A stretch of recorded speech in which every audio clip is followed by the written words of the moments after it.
Mais uma edição do 10 Perguntas, o videocast aqui do SBT. E hoje o convidado é o líder do governo no Congresso Nacional, um dos principais aliados do presidente Lula. Nós estamos aqui na Asa Sul, em Brasília, na residência do senador. Hoje é aniversário dele e ele tem uma longa agenda de reuniões e agradeço, então, por topar o nosso convite. Obrigado, Murilo. A honra toda minha. Eu sou Murilo Fagundes e esse é o 10 Perguntas, um videocast produzido pelo SBT News. Líder, o senhor tem 3 coincidências com o presidente da República. Nasceram em Garanhuns, foram registrados no dia errado, são escorpianos. Quanta coincidência. Como que é a sua relação com o presidente Lula? Bom, eu estive muito próximo do presidente no ano passado e isso muito me orgulha. Para mim é uma razão de muito orgulho e muita alegria viver na mesma época, no mesmo país, no mesmo planeta Luiz Inácio Lula da Silva, que eu considero uma das maiores lideranças políticas contemporâneas, se não a maior liderança contemporânea do mundo atual. Foram já 10 meses como líder do governo. Quais os principais desafios e as lições que o senhor tirou até o momento? Foi uma mudança de estação, né, Murilo? Eu era líder da oposição, passei a condição de líder do governo, né? O exercício do diálogo tem que ser feito com mais cuidado, mais a miúde, né? Mas eu acho que nesse período nós conseguimos dar conta da missão. Tivemos já 4 sessões do Congresso Nacional, em todas o governo foi vitoriosa, conseguimos manter veto, negociamos outros vetos. Eu acho que essa é uma arte dessa nova fase, negociar, conversar, conversar e conversar. Olha, para você que não sabe, aqui em Brasília os senadores e deputados têm apartamentos funcionais, o senador está saindo do apartamento dele para essa agenda de reuniões e nós vamos acompanhar, a gente já volta. Pois então, senador, o senhor falava sobre esses 10 primeiros meses de governo, mas há algumas complexidades que o governo tem de afinar ali o tom, né? Aqui eu trago 3, por exemplo, a questão do déficit fiscal, a equipe econômica tem uma visão, a equipe política tem outra, a questão da segurança pública também, que é um gargalo, né, no Rio de Janeiro, na Bahia, e também a questão da polarização política que acaba dividindo a sociedade em muitos pontos ainda. O senhor está otimista? Qual que é a sua avaliação daqui para frente? Estou porque eu acho que é um ambiente de recuperação e de reconstrução do país. Veja, nós pegamos o país com uma inflação de 10%, a inflação está sob controle. Recebemos o país com a maior taxa de juros do planeta. Começamos uma trajetória descendente em relação à taxa de juros. Recebemos o país com mais de 10 milhões de desempregados. A taxa de desemprego está no menor nível desde 2016. No início do ano, tinha uma expectativa de crescimento da nossa economia de menos de 1%. Nós estamos chegando ao final do ano com um crescimento esperado de 3%, podendo ser mais do que isso. É lógico, tem que completar a missão de casa, o dever de casa. Temos que aprovar a reforma tributária, que essa semana é uma semana decisiva. Temos que, ao mesmo tempo, ajustar esse debate da meta fiscal, porque é um compromisso do governo do presidente Lula, sobretudo, restaurar a dignidade do povo brasileiro, mas é impossível compromisso social sem compromisso fiscal junto, e o governo do presidente Lula tem esse compromisso. O Brasil está no caminho certo. Nós estamos no bojo de pelo menos outras 2 ou 3 nações em desenvolvimento, nações com economias emergentes, têm a mesma condição da nossa. Talvez a nossa, a Indonésia, o Vietnã e o México. Só que é um único destes que tem uma matriz energética renovável, é o nosso. Então nós temos tudo para fechar essa década e começar a década seguinte em um processo, em um ciclo de desenvolvimento virtuoso. Outro desafio que o senhor tem é conseguir voto, né? Falando em palavras claras, além de todas essas missões que nós apontamos aqui, o senhor precisa de voto, precisa entregar votos para o Palácio do Planalto. A relação com a Câmara começou mais conflituosa, com o Senado mais tranquila. Agora, depois dessas mudanças ministeriais, parece que a situação com a Câmara está um pouco melhor, mas o Senado dá indícios de que pode ali dar certo trabalho para o governo, como por exemplo, rejeitou, agora há pouco, um nome indicado pelo presidente Lula. O Congresso vai dar votos para o governo do presidente Lula? O governo do presidente Lula tem votos suficientes, tem uma base sólida? Eu estou consciente que tem. É claro que nós temos uma circunstância. O povo brasileiro, em sua imensa sabedoria, escolheu um presidente com um viés e um Congresso mais conservador. Nós temos que lidar com a circunstância que a nossa frente política, que ganhou a eleição em 2022, não obteve maioria, sobretudo na Câmara dos Deputados. Mas temos tido êxito até agora. Logo no começo do ano, os candidatos a presidente da Câmara e do Senado, ambos apoiados pelo governo, foram eleitos, na Câmara com ampla margem, no Senado com um voto de pelo menos 48 senadores, isso é significativo, e as principais agendas do governo, sobretudo no primeiro semestre, foram aprovados, né? Agora, cada dia com sua agonia e com sua alegria. Até agora, a coordenação política do governo, as lideranças na Câmara, no Senado e a liderança no Congresso tem sido vitoriosa, mas é da circunstância. Mais do que no primeiro e no segundo mandato do presidente Lula, nesse nós temos que exercitar mais ainda a capacidade e a possibilidade do diálogo. Mudando de assunto, vamos falar sobre Jair Bolsonaro. Tivemos CPI do 8 de janeiro, o nome dele apareceu na lista de sugestões para indiciamentos no relatório da senadora Elisiane Gama e a CPI aprovou esse relatório, então sugerindo o indiciamento do ex-presidente. Na sua avaliação, Jair Bolsonaro será preso? Olha, tem muitos crimes cometidos. Tem significado diagnóstico o fato das duas últimas CPIs mais importantes do Congresso Nacional, tanto a CPI da Covid, da qual fui vice-presidente, quanto a CPMI dos atos golpistas, ter sugerido o indiciamento do presidente a crimes que, na soma deles, dá mais de 90 anos de prisão. Eu acho que tem materialidade de vários crimes, né?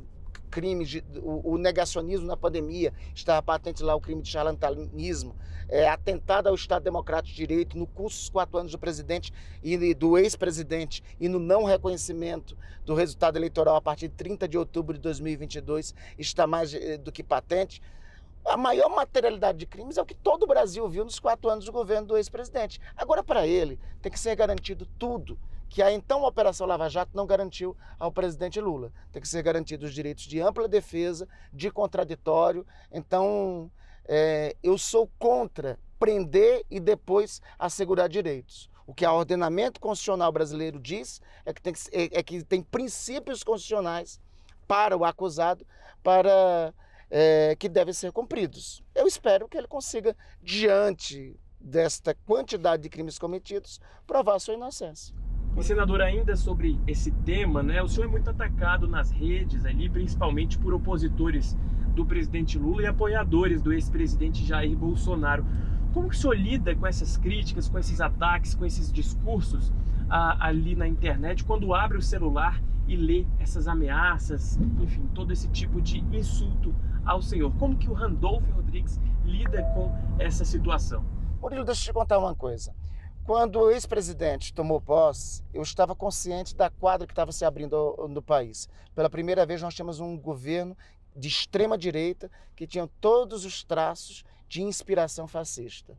A gente não escolhe o tempo em que vivemos, mas a gente escolhe o que fazer nos tempos em que vivemos. Eu decidi, a partir daquele momento, que nós tínhamos que resistir e preservar a maior conquista que os brasileiros tiveram desde 1985, que é a nossa democracia. Eu procurei fazer isso com amor, com dedicação e com zelo. E não fiz isso pensando em votos do ponto de vista eleitoral e pensando se ia ser atacado ou não. Eu estava consciente que tinha que cumprir com o dever que a história naquele momento me facultava. O senhor está sem partido, né? O senhor saiu da Rede Sustentabilidade, o partido da ministra Marina Silva. Já há uma decisão, o senhor já bateu o martelo sobre sua nova legenda e todos esses fatores que nós trouxemos aqui estão sendo importantes para a sua decisão final? Sabe, Murilo, há uns 4 meses eu casei. É mais fácil encontrar uma mulher para a vida do que um partido para se casar, entendeu? Eu estou avaliando os cenários. Agora, a minha escolha partidária vai ser coerente com a minha trajetória política. Vai ser identificada com a trajetória que cultivei até agora, pautado na ideia de construir uma sociedade justa, um Brasil justo, democrático e solidário. Então, é dentro desse espectro partidário que eu deverei fazer a minha escolha. Senador, há um movimento no Congresso para a eleição do senador Davi Alcolumbre como presidente do Senado novamente, e na Câmara o presidente Lira quer fazer um sucessor. Como que o senhor vê esse movimento? Olha, o governo não vai se manifestar, é legítimo a todos os partidos, sobretudo os partidos da base de governo e a todos os partidos em geral, apresentarem suas candidaturas. Mas o governo não manifestará a posição nesse momento, mesmo porque tem candidaturas surgindo, tanto no Senado quanto na Câmara, e comentadas de partidos que são da base de apoio ao governo. O governo vai, nós, a liderança do governo e o governo em si, vai deixar amadurecer ao máximo para procurar construir na reta final uma candidatura de unidade da base, tanto na Câmara quanto no Senado. Vou me permitir mudar essa pergunta, então. Por favor. Como que o senhor avalia Davi Alcolumbre e Elmar Nascimento, pessoalmente? Bom, Davi é mais fácil, mais direto fazer a avaliação, porque ele é um senador do meu estado, é um senador que tem importante liderança política no Senado e tem uma importância particular para o meu estado, sobretudo pelo que ele levou já de vitórias e de conquistas para os amapaenses e pela expressão política que ele é no Congresso Nacional, né? Então, é uma liderança política respeitável. Eu diria que Elmar Nascimento da mesma forma. É uma liderança política que tem se destacado. Ambos, para nossa sorte, integram a base de apoio parlamentar do governo no Congresso Nacional. Seria muito difícil ter ambos como oposição ao governo pelo tempo que eles têm de Congresso e pelo talento que eles têm para o exercício da coisa política. Nona e 10ª perguntas, senador, são sobre sua vida pessoal. Para quem está em casa também entender o que a gente não sabe sobre o Randolfo Rodrigues, político, uma curiosidade, um detalhe que pouca gente sabe, que o senhor poderia nos contar. Rapaz, Murilo, assim, eu acho que a gente é agente político, se torna também... a vida privada acaba se tornando pública, né? Bom, todo mundo sabe que eu torço pelo Flamengo, todo mundo sabe das minhas origens, mas eu destacar, eu sou fervorosamente religioso. Minha formação política começou na Pastoral da Juventude, nos idos dos anos 84 e 85. Eu agradeço muito a 3 escolas que eu tive para a minha formação política. A igreja, as pastorais sociais, foi que inclusive me ensinaram que não existe a crença no Cristo se não tiver a escolha pelas causas dos mais pobres, né? O movimento estudantil, que me forjou e me lançou na política, e o Partido dos Trabalhadores, naqueles anos 80, que eu acho que foi uma grande escola política de uma geração de jovens que se formou ali. Então, assim, eu tenho alguns... Nós passamos ainda há pouco em frente à catedral, né? Eu faço questão de ir rapidamente em Bezerra, então eu tenho alguns cacuetes. Antes, amo meus filhos e meus netos, amo Gabriel, Thaís e Bela Allende, né? Que é a filha de Gabriel e Antônio Gabriel. E também a minha esposa, Priscila. Eu estou com ela há 4 meses, mas tem sido um aprendizado diário e diferente a vida de casado, mas eu tenho assim grande gratidão à Priscila, sobretudo pela solidariedade dela nos momentos difíceis de enfrentamento de ameaças, quais você relatou ainda há pouco. E além disso, como eu já disse, sou torcedor do Trem Desportivo Clube no Amapá e do Flamengo desde 1981, quando vi aquela final fantástica do Flamengo contra o Liverpool pela Libertadores. Tinha 8 anos de idade. E aí vi aquela final fantástica, um time que era subestimado naquele tempo e com um desempenho formidável de Zico, dando os passes para os 3 gols, de Adílio e Nunes, que fizeram os gols daquele título de 1981. Então, desde 1981, sou apaixonado pelo Flamengo, pelo futebol, pela política e pelos presentes que a vida me deu, que são meus filhos, meus netos, meus pais e a minha esposa. Foi quase um Randolfo Rodrigues por Randolfo Rodrigues, com direito a resgate histórico e futebolístico. Muito bom. Exatamente. Agora, a 10ª pergunta, senador. Sabe que ainda, sobre o resgate histórico e futebolístico, eu sou assim um obcecado pela história do futebol. Eu atribuo isso no meu tempo de infância. Eu tentei jogar futebol e fui um fracasso total no futebol. Aí eu fui para a história do futebol. Eu sei todos os títulos mundiais, desde 1930 até então, desde a primeira seleção brasileira em 1916, né? Eu tenho na memória a campanha da seleção brasileira de 1982,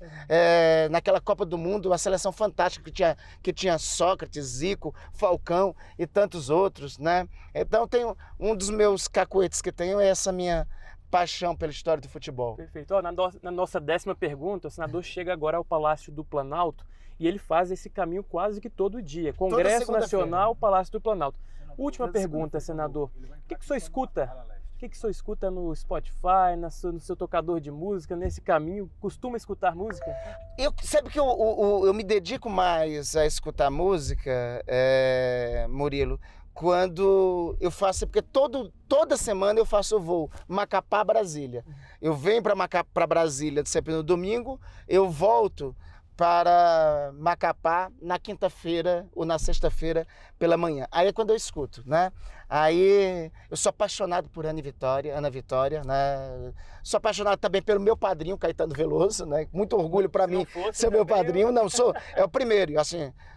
Para mim foi uma honra enorme no casamento ter esses dois padrinhos, que eu acho que dois brasileiros de todos os tempos, Luiz Inácio Lula da Silva e Caetano Veloso. E suas madrinhas, e minhas madrinhas também, a Paula Lavigne, Janja e Paula Lavigne, né? Mas enfim, eu sou apaixonado por Caetano, pelas músicas todas, por toda a trajetória musical do Caetano, por Ana Vitória, pela música de Chico Buarque. Chico e Caetano formaram minha formação intelectual, né, desde os tempos da universidade. Então eu escolho essas músicas aí no Spotify, via de regra, quando estou nos voos. Ah, sim, por um intérprete amapaense, pelos intérpretes amapaenses em geral. Joãozinho Gomes, Patrícia Bastos, Amadeu, Zé Miguel, enfim. O Amapá tem uma safra de belos músicos. Várias dicas de cantores do Amapá. Senador, para encerrar o nosso programa, a gente tem um quadro aqui, que é as principais buscas na internet. Vamos lá. O que as pessoas querem saber de Randolfo Rodrigues quando jogam no Google? Vamos lá. Randolfo Rodrigues, Lula.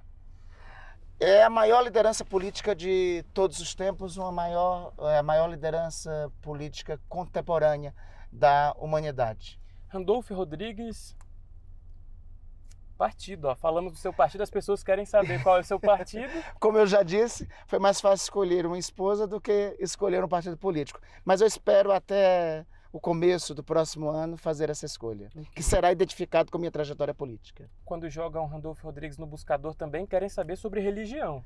Católico, sou vindo das pastorais de juventude, até hoje uso o anel de Tucum das pastorais sociais e uso com muito orgulho, que é o anel de Dom Pedro Casaldáliga, de Frei Beto, de Leonardo Boff e de tantos que me inspiram na minha trajetória de vida, porque eu aprendi que o Cristo, sobretudo, escolheu primeiro os mais pobres e os oprimidos. Ok, o que mais que as pessoas procuram na internet? Casamento. O senhor teve um casamento que parou a cena política, parou a capital federal. Como foi esse momento para o senhor? Foi um momento único, um momento de muita emoção para mim, mas todo sucesso do casamento eu atribuo mais à noiva do que a mim. Olha só. E última pesquisa que fazem, formação. Qual que é a sua formação, líder? Eu sou historiador, formado pela Universidade Federal do Amapá. Depois eu me formei em Direito, pela Associação Educacional da Amazônia, né? E meu mestrado é em Política Pública pela Universidade Estadual do Ceará. Mas sou um grande apaixonado pela história, né? Por isso que eu faço sempre esses toques de história em todas as minhas falas, em todos os momentos. Que bom. Agora o líder Randolfo Rodrigues vai para a sua reunião semanal com a alta cúpula do Palácio do Planalto. E eu agradeço pela participação. Eu que agradeço, Murilo. Eu que agradeço a você. Obrigado por vosso carinho e obrigado pelas perguntas todas que tiveram. Muito obrigado. Um abraço. Até logo.